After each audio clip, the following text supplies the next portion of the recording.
오늘 아침을 여는 말씀은 전도서 4장 4절의 말씀입니다. 내가 또 본즉 사람이 모든 수고와 모든 재주로 말미암아 이웃에게 시기를 받으니 이것도 헛되어 바람을 잡는 것이로다. 할렐루야. 오늘 말씀을 통해서 주님의 뜻을 깨닫는 지혜와 기도의 응답을 누리는 은총이 우리 모두에게 넘치게 될 줄로 믿습니다.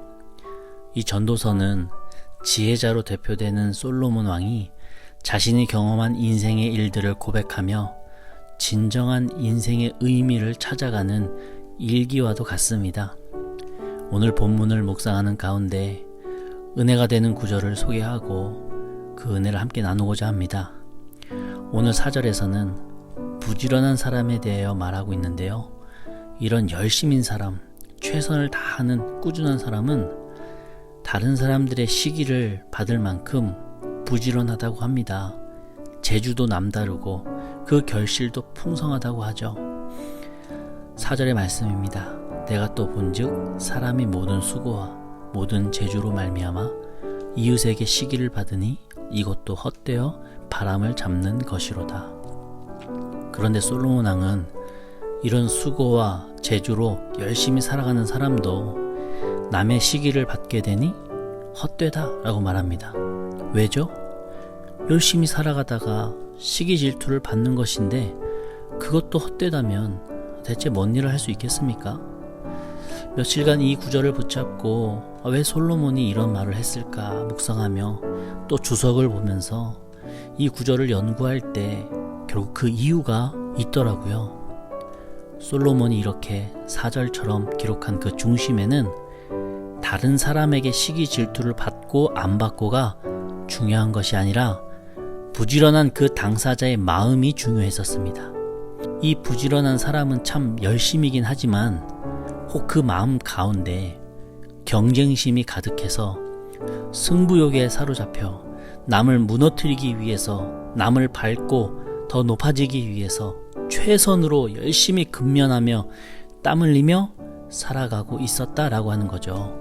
이런 사람이 목표로 삼는 것은 최고의 자리입니다. 정상에 이를 때까지 만족할 수가 없어요. 근면하지만 그 인생에 어떻게 배려라고 하는 게 있겠습니까? 없겠죠. 열심이지만 어떻게 남의 허물을 용서하겠습니까?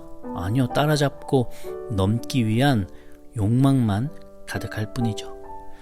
물론 욕심과 이 경쟁심 때문에 많은 일들이 진행되기도 하고 성취되기도 합니다. 그렇게 해서 실제로 높아지고 또 남을 무너뜨릴 수도 있어요. 그런데 더 긴 시간이 지나 보면 결국 그때 그런 내 행동도 참 내가 바람을 잡으려고 했던 헛된 일이었구나 라는 후회가 밀려온다고 하는 겁니다. 질투와 시기심이 내 열심의 원동력이 되어버리면 결국 그것이 내 안에 도구로 쌓여서 내 마음을 병들게 만들더라고요. 내가 근면한 그 이유가 하나님과 나 사이의 관계 속에서의 그 보람차고 기쁨을 위한 이유가 되어야지 타인을 향한 질투심 때문이라면 나중에 내 마음을 볼 때 내가 참 어리석었구나 라는 후회가 남는다라고 하는 겁니다. 사업을 뜻하는 영어 단어는 비즈니스입니다. 근데 이 단어는 또 비지 플러스 니스와도 아주 비슷하게 생겼어요. 이 비지 플러스 니스라고 하는 이 단어는 분주함, 바쁨이라고 하는 뜻이기에 이 비즈니스와 비지 플러스 니스 이 두 단어는 참 충분히 연관성이 긴밀하다고 볼 수 있습니다. 열심히 사업하시는 분들도 참 바쁘지 않은 분들이 거의 없으시죠. 바쁘게 움직여야 또 일이 잘 된다고 느끼는 것도 사실입니다. 그러나 이렇게 바쁜 사람일수록 내면 깊숙이에는 또 불안이 자리 잡고 있습니다. 혹 내가 성취하지 못하면 다른 사람이 뒤돌아올까 불안하고 내가 저만큼 올라가지 않으면 누군가 나를 추월해버릴 것 같은 염려에 시달리기도 합니다. 당연하죠. 그렇기 때문에 끊임없이 스스로 또 얽매고 또 분주한 일에 자기 자신을 내던지기도 합니다. 그런데 여러분, 이 비지 플러스 니스 이 단어의 두 번째 의미가 뭔지 아십니까? 무의미한 활동이라고 하는 뜻입니다. 우리가 참 힘들고 바쁘게 경쟁하면서 남을 꺾어야만 살아남을 것 같은 세상이지만 그 두 번째 의미는 결국에는 무의미한 활동이었다라고 하는 얘기입니다. 우리 그리스도인들 역시 열심히 살아가지만 그 열심의 이유가 이런 세상적인 이유와 같지 않기를 바랍니다.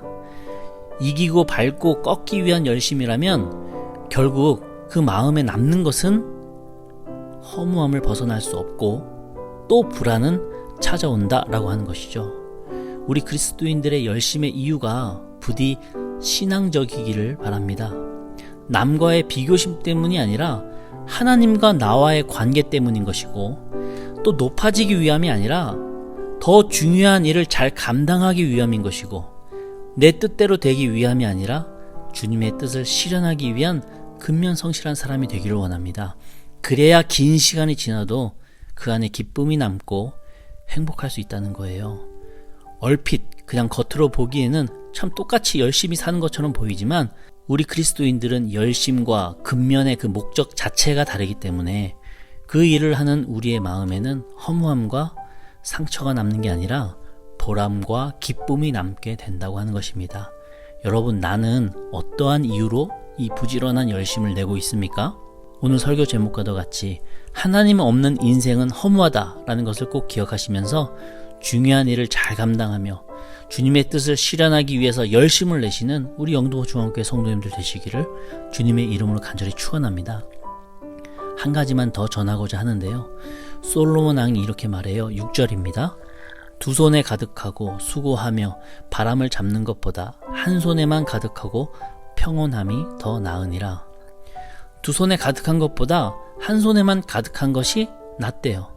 이 구절의 의미는 적당히 열심히 하고 또 적당히 쉬어라 라고 하는 의미는 아닙니다.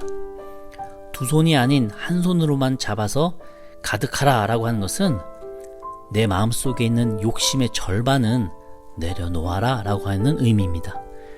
욕심은 내려놓을 때 비로소 채울 수 있더라고요. 여전히 욕심을 간직한 채로 반은 일하고 반은 쉰다고 그 인생에 진정한 평안이 있을까요? 아니요. 쉰다고 집에 누워 있어도요, 진짜 쉬지 못합니다. 가족들과 맛있는 음식을 먹으면서도요, 머릿속은 계속해서 돌아가고 있습니다. 이게 어떻게 쉼입니까?